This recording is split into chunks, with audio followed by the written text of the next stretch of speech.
invest in refugees' businesses, and please make access to our documentations to be much easier. It would be good if larger organizations would provide additional funding for similar projects. CBOs that are doing an incredible job, they are driving big impact in refugee camps. Looking at how we can sustainably support refugees, and that is the point at which then we came up with the co-creation with IFC.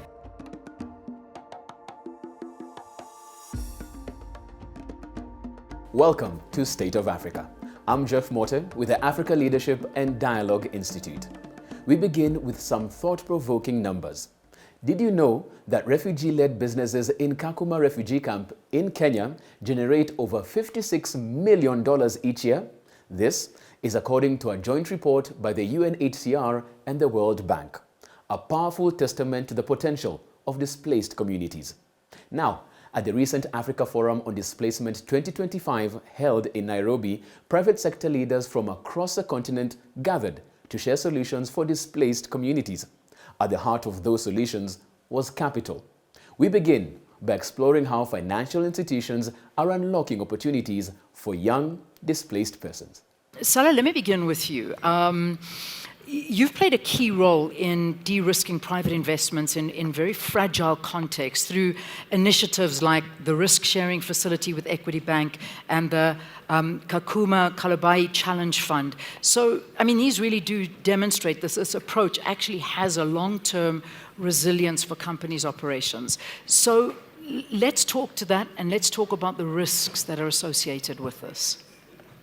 The theme over here is all about collaboration, and this comes in line with IFC's strategy of identifying suitable, strong partners and collaborating with them, the like-minded partners, in order to establish and execute solutions to address developmental issues. And in this case, we're talking about issues related to refugees and host communities. So when we're talking about the risks associated with them, we have to bear in mind that these are displaced communities and displaced personnels. So there's a need for financing, there's a need for job creation, there's a need to sort of develop the economies and develop the markets within which they're operating. In doing so, and in addressing these risks, we've had several interventions, and I can speak about a couple in Kakuma. So one of the interventions that we've had is the Kakuma Kalube Challenge Fund, and for those who are not very familiar with it, so this is IFC's first refugee-focused intervention in sub-Saharan Africa with the purpose of addressing issues and sort of developing and unlocking the potential of the refugees and the hosts within these communities. The other intervention, a more recent one, is with our strong partner bank, Equity Bank, which is the risk-sharing facility that you mentioned. And for, a very quick explanation, risk-sharing facility is basically we partner with this bank, and we agree that they will be on lending to refugees and stakeholders in these host communities, and IFC will be assuming 50% of the risk. So this kind of gives us more engagement in this, and we understand a bit more about the issues and so on. And it's not only confined to that. In doing so also, we engage with the regulators over there to identify any issues related to the bankability in the case of the risk-sharing facility, the bankability of these refugees, and we address these issues. So issues would be along the lines of security, KYC, and so on.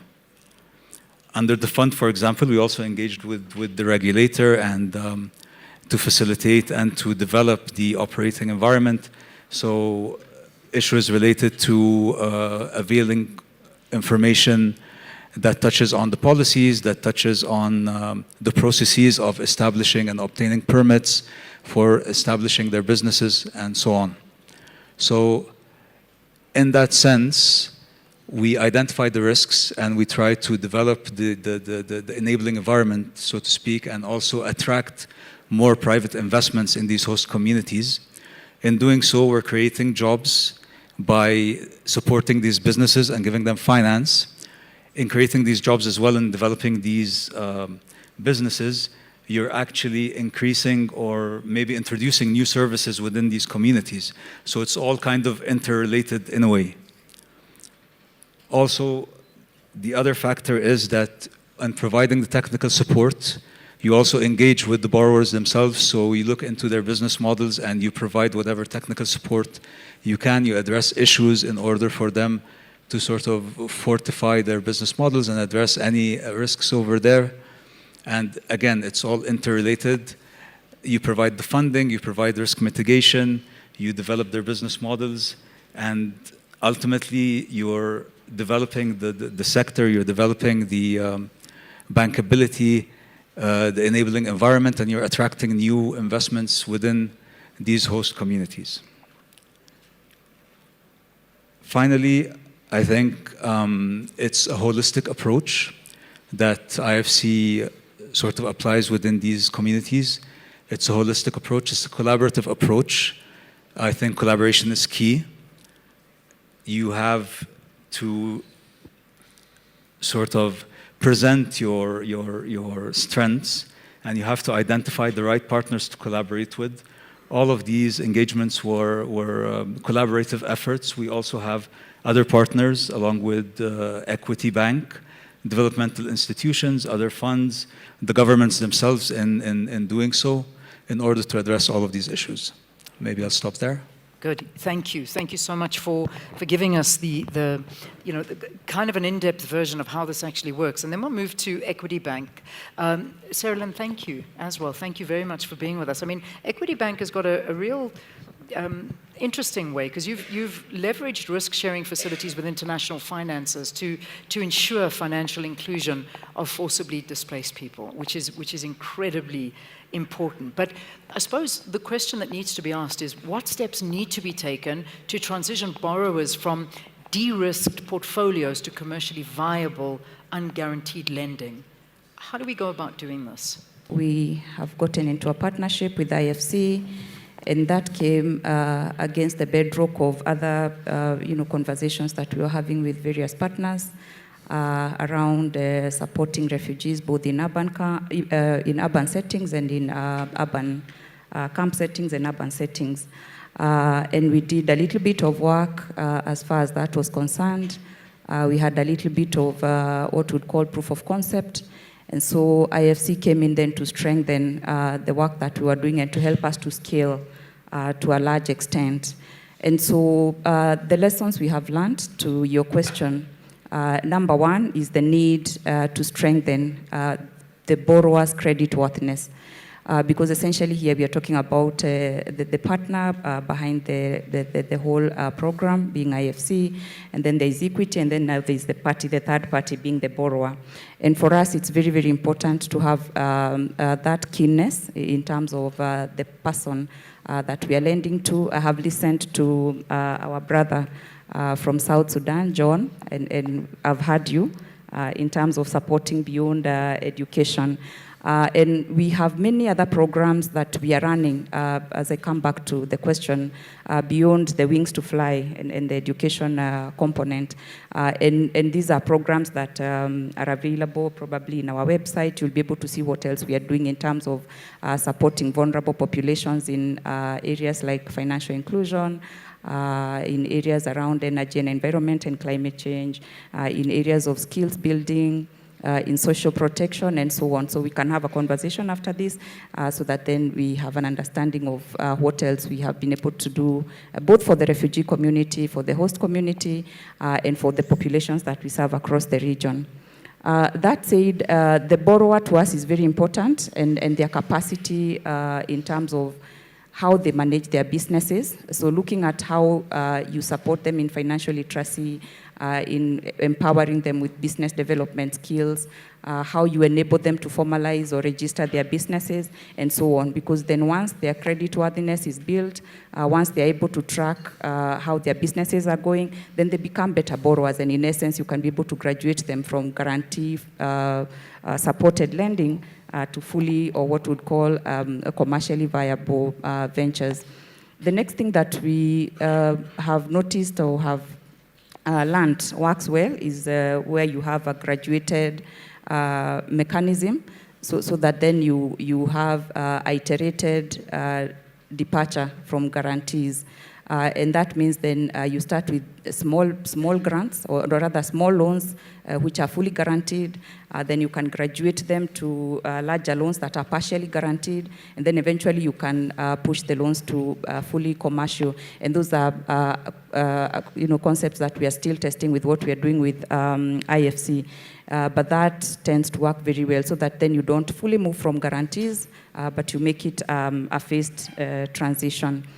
The next thing is around looking at customized products. So we do not look at a one-size-fits-all approach. You look at context-specific products, so that then as we are customizing or designing the products, we bring in an element of innovation. And it's innovation in terms of maybe even the collateral that we ask for. We don't go for traditional collateral. We'll be probably looking at movable assets. We'll be looking at social collateral, where you group the beneficiaries or the customers in groups, or bring them into how they are organized in society naturally. So form them into groups, especially for women who have a social orientation, and then lend to them in that setup. And that has worked very, very well. Finally, there is an element of also tracking repayments. And as you track, then you're forming credit history. So you build that history for the customers. And once you build the history, then there's also an element of sharing it across financial institutions, if that is then going to be beneficial across financial institutions. So whatever credit registry we build as equity, we should be able then to share it with other institutions, so that if they would want to get into the same, for example, household and support in terms of financial inclusion, they have something to reference as far as that is concerned. I think essentially those are the key ones that have worked for us, among several others. And of course, partnerships are key.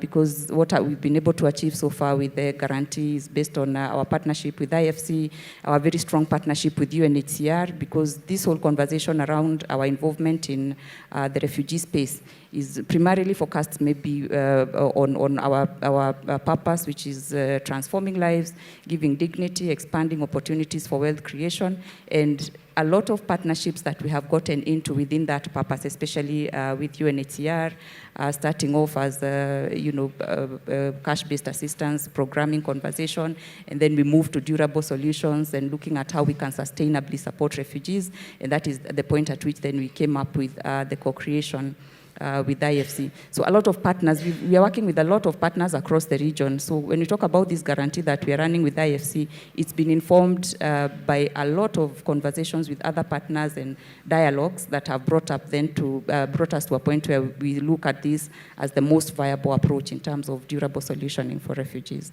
Thomas, we happened to meet on the flight down, and we sort of enjoyed Kakuma separately in our own ways, and we had a very brief time to just talk a little bit about what Proparco does, a development finance institution. But I suppose a question we need to ask is, how does the model of Proparco's financing balance investment viability with challenging business environments?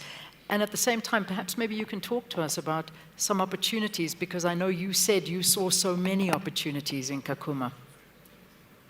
Thank you so much, Lian. Thank you. And before I start answering, I just wanted to say that I really appreciate this conference, and I really appreciated the visit yesterday. There is a very high level of positive energy, and it's very inspiring to be here, so thanks a lot to the organizers. I'm having a great day. Just to explain in 2 words what Proparco is, because I'm aware that not many people know us actually here.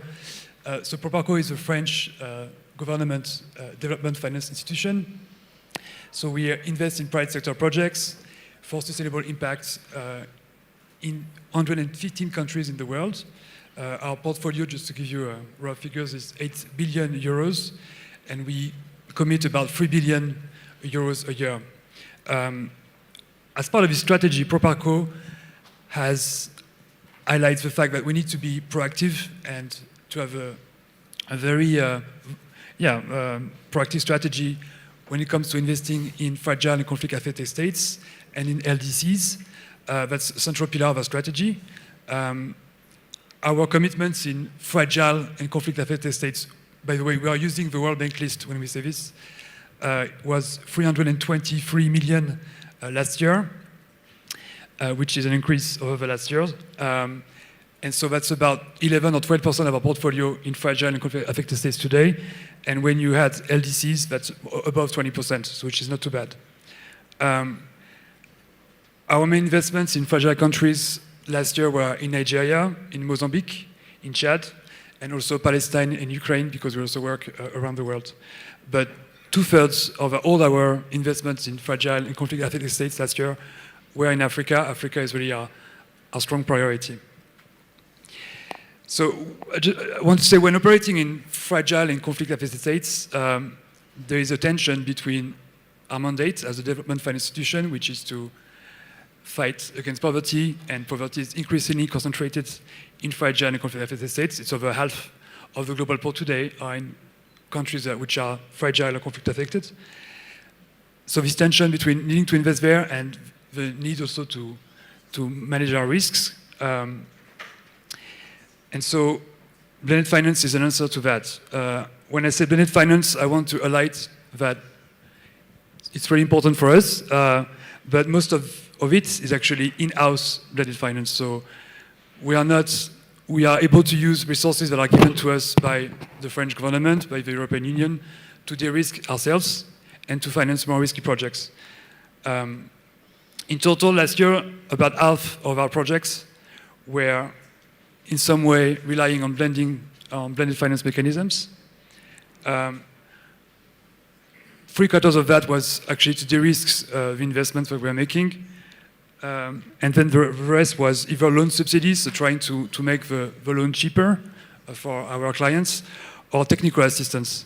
And by technical assistance, I also want to stress that what we need to do more in the market is what we call upstream activities in IFC's jargon, or pre-investment technical assistance. So we actually need to help our clients before we actually look at an investment opportunity, which is not typically what most financial institutions do or most DFIs do.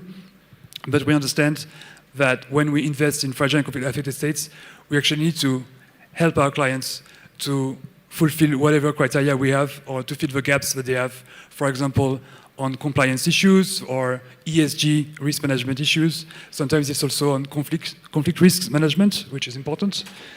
And so we are doing more and more of this in fragile and conflict-affected states. Actually, last year we joined our fellow British and Dutch colleagues, so BII and FMO, in a partnership called ARIA, which is really about going deep in a few African markets. So the countries are Sierra Leone, Liberia, Guinea, DRC, and Ethiopia, and Togo and Benin. I almost forgot. In these markets, we have people on the ground, consultants permanently. We are able to help the companies we are looking at, and to work with them even for 2 years before we actually are in a position to invest, because we understand that we need to be proactive and we need to help the companies to be investable before we can invest in them. We can just wait for the companies to be ready. Yeah. When it comes to forced displacements, a couple of points. I wanted to say that, first of all, forced displacement is increasingly in the radar, or a topic in the DFI community. Obviously, IFC has done it for quite a long time, and by the way, thanks to IFC. But also, European DFIs are increasingly looking at forced displacement as a topic. We are increasingly discussing on it. And Proparco, we have a commitment from the top, from our CEO, to do more and more investments in forced displacement context. We have done a project, for example, last year in Uganda on microfinance institution, to help 2 microfinance institutions in Uganda, UGAFOD and Vision Fund, to do more lending to refugees there. We are partnering with a foundation called Grameen Crédit Agricole on this topic. And we are looking right now at 3 other opportunities with partners such as ICRC, the Red Cross movement, and also Mercy Corps on access to finance and on energy. So my message here is that we are in a key moment, I think, because forced displacement is increasingly recognized as a topic by DFIs, and we kind of need to prove the case. So DFIs are all about transactions. We need to demonstrate that, okay, this is an important subject, but this is also a market in which we can have successful transactions. I think we can really achieve quite a lot, in particular in two sectors in which DFIs have already references of transactions in very complex environments. The two sectors I have in mind are financial inclusion and energy. We have projects, for example, in Kivu, actually with IFC, with an off-grid company. We have a project with actually FMO in Chad on an off-grid company. We are doing a project in IT. So if we can do investments on energy access with off-grid in this context, the leap to do it in forced displacement context is pretty small, I think, and it's really achievable, and it's something we can really do. And the same goes for financial inclusion. So I think we are really at a point, and this conference is very really pertinent for us, because we really need to now make things happen, at least in these two sectors, because I really think we have a track record, we have transactions that we are comfortable with, and we have blended finance mechanisms in place, so we can get going, I think. Amazing. If there's one clear takeaway from that session, it's that success relies on collaboration, not just between financial institutions, but with the displaced communities themselves. State of Africa takes a short break, but when we come back, we'll tell you about the bold ideas and passionate insights shared beyond the panel at the Africa Forum on Displacement 2025. Stay with us.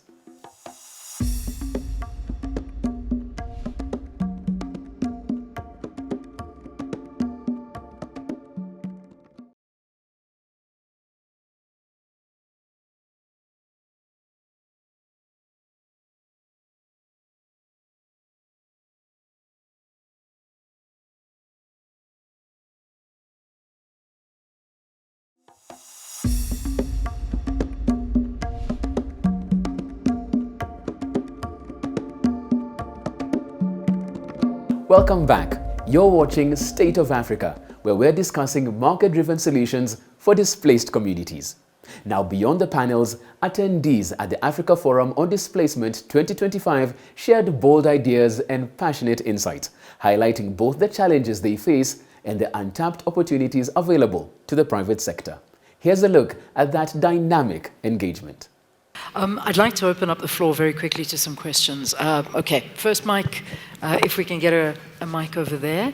Any other questions? There we go. Oh, there's lots on this side. 1, 2, and I see a hand there, 3 as well. For now, let's take those 3.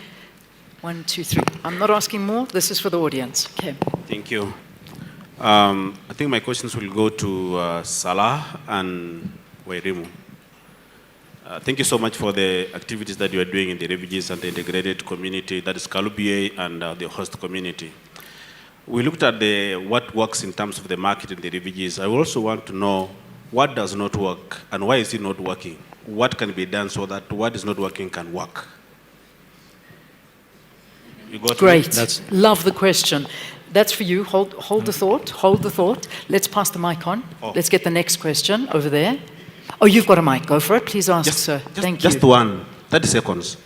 Remember, not everyone can become a business person in this world. We have also elderly, accompanied children, and people living with disabilities. What are you doing to those people who might not be able to take up these activities of maybe doing businesses? Demand and supply as well. Have you done your marketing to know whether there is purchase power that can be able to buy the product that the people are given these grants to maybe do businesses? Okay, good. There we go. So we got. Please keep your answers in your head. I just want to get another question in. There we go. Thank you, sir. Hi, thank you. My name is Abdul Karim Jama. I'm with the City University of Mogadishu. I want to address earlier, there was a comment about the refugee hosting countries. And in Somalia, we are known for producing a lot of refugees. But also, I wanted people to know that there are also some refugees hosted in Somalia from Syria, from Yemen, from Sudan, and they have very progressive policies where they're not required to have work permits renewed or visas staying or starting businesses. So that's just for information. My comment has to do with providing financing to IDPs and refugees. And we had the experience with some help of vetting banks, working with banks. We work with Amal Bank in Somalia, and they provide training, we provide support, and experience have been that over 100,000 in one organization dollars spent, 100% of the money was returned, and it's in the second cycle. It would be good if larger organizations would provide additional funding for similar projects. Thank you. Great. Okay, wonderful. And then just one more comment, and then I'm going to come back to the panel. That's for you. There we go, next to you. Okay. Hi, my name is Divine Magisha. I'm a MasterCard Foundation scholar student, but I'm also a refugee from Zerika refugee camp in Malawi. So my question goes, I know the conversation has been surrounding Kakuma refugee camp, but what are some of the, funding opportunities or, financial accessibility for refugees from across the continent? We have refugees in Malawi, we have refugees in Zimbabwe, in Zambia, in Tanzania, who are also in the same situation, with the cutting funding of USAID. UNHCR is stopping to give support to refugees, but we have not yet held things like Shirika Pran or any other support that is coming in for refugees. So for Sarah and Thomas, I know you are an international organization. What are you doing to extend your support to other refugee camps apart from here in Kenya? My last question is about community-based organizations. We all know that we have so many CBOs that are doing an incredible job in refugee camps. How are you also going to support CBOs that are non-profit in order for them to also access funding, because they are doing a good job and they are driving big impact in refugee camps? Thank you. All right, let's come to the panel. Would you like to pick it up? All right, maybe I'll start with the question on what has not worked, and maybe I'll reframe that question as what have been the challenges. So, like I said, we partner with our brother developmental institutions, let's put them that way, and there's been specific programs that we were unable to launch in certain jurisdictions. Maybe I shouldn't name them, I mean, that's not an important detail. But amongst the challenges which have sort of constrained deploying these in the way that we wanted to within these jurisdictions was regulatory issues related to banking, again related to KYC, compliance issues, collateral, those types of challenges. And the way around it, or the second best solution we found around that, was to actually deploy these resources within these communities. So the way we figured it was that this was an indirect way of developing these communities, in the sense that you're actually injecting funding over there, so you're growing the existing businesses and you're creating, by doing so, opportunities for job creation and financial inclusion as well, so that you can actually avail opportunities in an indirect way for the refugees within these communities. So that was the way around it, and again, those were the challenges. Okay. Yeah. Thomas? Yeah, I would like to give you a few points on the questions, if I can. Please. Yeah, so the first thing I want to say about what are the challenges and what... I don't want to flip the question over to the audience, but I think we, DFIs are able to invest at least in let's say at least in 3 sectors that I think are investable in the context of forced displacement: financial inclusion, financial services, energy, and agriculture. At least these 3 can be done, I think. What we need, I think, across the board is what we call market creation. We don't use that term at Proparco, but BI and FMO do. So we need bigger markets, less silos, so a commitment to build bigger markets through more refugee-friendly regulations, to open a business, to have a bank account, to get a loan. This is super important. Maybe unified systems, social systems in the humanitarian community to have cash transfers. So refugees have a credit history, a financial history when they enter the financial industry. That could help a lot. And more continuity between humanitarian efforts and developmental efforts as well. And that, it's going to take time, it's going to take years, but I think really it should be about enlarging the markets, and when the markets reach a critical size, you will see that investments will definitely happen.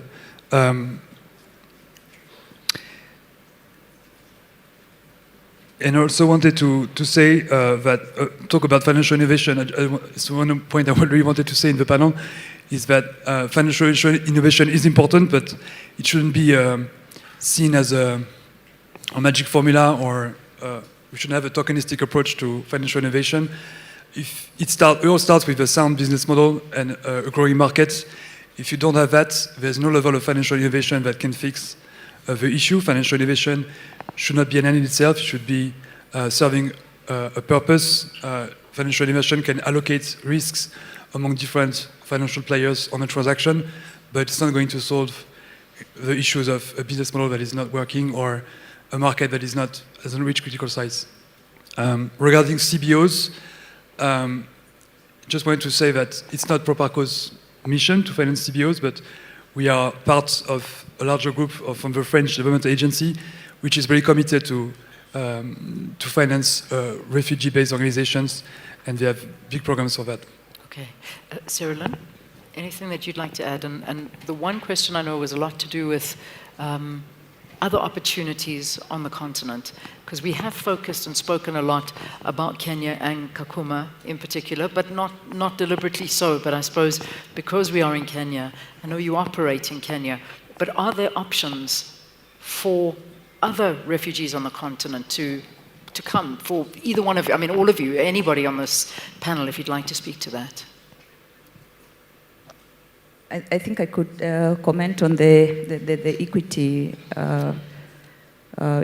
bank's reach, and essentially for the same products, financial products that we're offering to refugees in Kenya are available to refugees and forcibly displaced persons in the rest of the countries. The partnership that we are implementing with IFC is only in Kenya for now, but we are looking at scaling in case then we form enough evidence that enables us to scale to the rest of our jurisdictions. We are happy to do so. But in terms of the other forms of support that we offer to refugees and displaced persons, host communities, they span across all our 6 countries of operation in Africa. Okay. I know there's one more question over there, and then unfortunately, far from one more. Okay, I've opened a can of worms. Let's quickly get that one over there. Question there. Yeah, my name is Bizo. I'm a refugee based here in Nairobi. I'd like to commend Equity for the work we are doing, including all of you as well. We are doing great work for us as refugees. There is this program that Equity has developed on climate change across all the countries in the region. My question was, is there any particular consideration about the refugees in that particular program, or especially on climate change? You see, climate change is a global issue, and even the refugees, wherever they are, they contribute on climate change in one way or another through their activities. Now, my question was, because refugees are restricted, they know the countries where they are restricted, they are not that free like any other nationals. Now, my question was, do you have any consideration in that project on climate change, that program you have across the countries in the region for refugees? My question, can some CBO led by refugees apply to come up with some projects and they submit to you for support? So that was my question. Thank you. Anyone? Equity? Do you want to go? Yeah, thank you for the question. So again, given the development impact of climate change, I think under this collaboration with Equity Bank, under the risk-sharing facility, any eligible green financing or climate change related projects are more than welcomed. Of course, there would be given a priority in that sense, because you have, like, let's put it this way, a double developmental angle to it: refugee support along with climate change support. So, Sarah Lynn, if you want to add, please go ahead. Yeah, so there's provision for support in terms of refugees and any other, because the IFC facility is focused on 20% refugees, and 80% of the facility is focused on other arid and semi-arid counties. So for anybody who's eligible, and we are particularly supporting SMEs, there is a provision, and of course a little bit of preference for persons who are focusing on climate-related initiatives. So it has a very strong component on ESG. So if you come forward and you're taken through appraisal as a CBO, and you qualify, and we have flexible appraisal templates because of this guarantee and the backing thereof, then if you qualify, you then are eligible to get the facility as an individual, or even as a CBO or whatever group you would be working with. So we can have that discussion.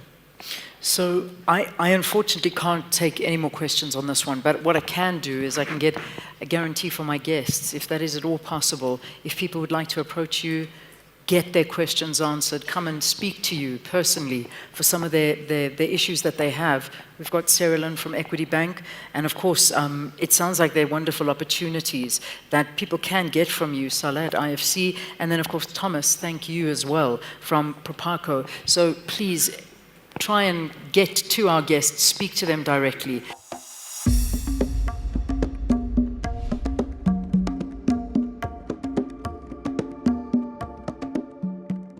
My name is Chol Mat Chol, but most of my friends call me the only brown South Sudanese in Kenya so far.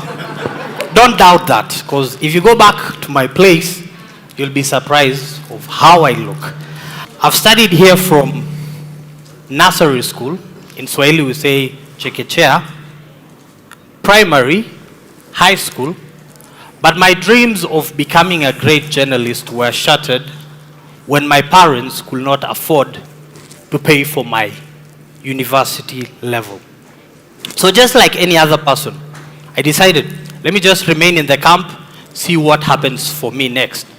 But through that time of me staying in the camp, that is when I started developing my love for poetry. And as time went by, I asked myself, online I've been seeing a lot of opportunities that are being given in these urban areas, that is Nairobi, Nakuru, Eldoret. So I told myself, I'll have to go to one of these urban areas so that I can see if I'll get opportunities to nurture my talent. So years later on, I found myself in Nairobi. To be more specific, Githurai 45. It's somehow in Kiambu, but we call it in Nairobi, yeah? So years went by, I'll do performances here and there, thinking that one day, one time, my time will come. But 1 year went by, nothing was happening. I started doubting myself. 2 years went by, nothing happened. I started doubting myself. So I told myself, instead of focusing on this thing that is not giving me a source of income, and I'm in the urban areas where you need to have a source of income to live, why don't I get into something else? So a friend of mine, who happens to be a Kenyan, we studied with him back in primary school, tells me that I have an Airbnb business that I'm doing. And for you to get a source of income, why don't you help me out a bit, and then I'll be tipping you off. So 1 year after helping him out with this, I somehow got experience of this Airbnb business. So I told myself, if he's making money through this, then I can make it. So what do? I need to get finance to start this business. Where do I get it? I go back to my poetry work. I believed in myself, started doing poetry here and there. 1 year later on, I get a call from UNHCR, the Gigiri office. They tell me that we've seen a poem of yours that you had written titled Refugee, and we'd like to work with you. Long story short, after that opportunity working with the UNHCR, I started getting gigs here and there. money started coming in. So I now started believing in myself that it's about time to be rich. I'm going to make some changes back at home. They're no longer just going to be depending on the ratio food that they get each and every time. But still, when I went back to start the business, the money was not enough. So again, I went back into poetry. And it's through that time, I was able to meet the team from Amahoro Coalition. They gave me one of my biggest breakthrough. I got a call one evening that there's an event that is happening at Huru Gardens. And who's going to be performing there? One of the biggest stars in Africa. We call him Mr. Obio Davido from Nigeria. So being given such a platform that we don't get most of the time back in the camp, I got exposed. And after that, my phone was not resting. I was getting calls after calls. I was getting calls after calls. I got booked and I was able to get some money to be able to start the business. And as a law-abiding refugee, if I may say, for you to start a business, what do you need? You need license, you need work permit, you need the KRA pin, right? So I took out my refugee ID, went to a cyber to go and apply for this KRA pin. But to my surprise, I was very innocent. I thought that it was about my time. I was told that this ID could not access the KRA pin. So I told myself, what do I do next? So I called my Kenyan friend, told him, I have the money here. So since I trust you so much, why don't we partner? I'll give you the money, right? Yes, he's a Kenyan. I know. So I give him the finance. Since he has the documentations, so he has the documents to get access to all this license, and he's already into the business. Why don't we start this business with you? You'll get a bit of percentage because you're doing most of the work. You're the one that is doing the documentations. So we start the business off. But behind the scene, I'm asking myself, until when will I rely on someone to do this business for me? There are refugees back in the camp that want to do this. So does it mean each and every time they'll have to look for a Kenyan so that they can get into business? So what am I trying to say? To any of the finance departments that are in here, let's start off with the Department of Refugees. Recently, I was very happy when I saw that the Shirika plan was being launched. This is an opportunity that can integrate us and give our documentations a chance to access these chances that we get. Because we're not going to be refugees forever. Someone at home right now that is watching this has the same story that I have, but he does not have this platform. So I'm here on behalf of them to tell you that give us an opportunity. I've studied here. Whatever that I've studied, let me put it into practice. Because it will be of no use if I go to school and then I just end up at home. The financial institutions also, please invest in the refugee business. You see, one thing that makes the financial institutions afraid, is the status of being a refugee. But one thing I can say is our status does not define our capability, right? I'll give you an example. For those of you guys that are familiar with Kakuma, there's a young man, I don't know if I should call him a young man, but there's a guy called Mosfin in Kakuma. This guy started off as a very small shop, and as we speak right now, he's one of the biggest wholesalers in Kakuma. He has not only employed refugees, he has employed the host community, that is the Turkana community that we've lived with all these years. So now my question is, how many refugees are in the camp that have the mindset like Mosfin, that can do these kind of businesses? So please, invest in us. Equity Bank, back in the days, I don't know if they're still doing this, but you are helping the primary people to get to high school, get into university. So extend your hand into their businesses that they're doing right now. For some of the people that you guys have educated are just at home. So what is the use of investing in the education and not extending it much bigger. So please invest in refugees' businesses, and please make access to our documentations to be much easier. So make it easier for my stay to be much easier here by giving me access to these documentations and investing in what I have so that I can feed your daughter and my son. Thank you. Well, that does it for this edition of State of Africa. We would like to hear your voice too. How can we shape better futures for displaced communities? Connect with us through our Aladi social media pages. Until next time, I'm Jeff Morte. Goodbye.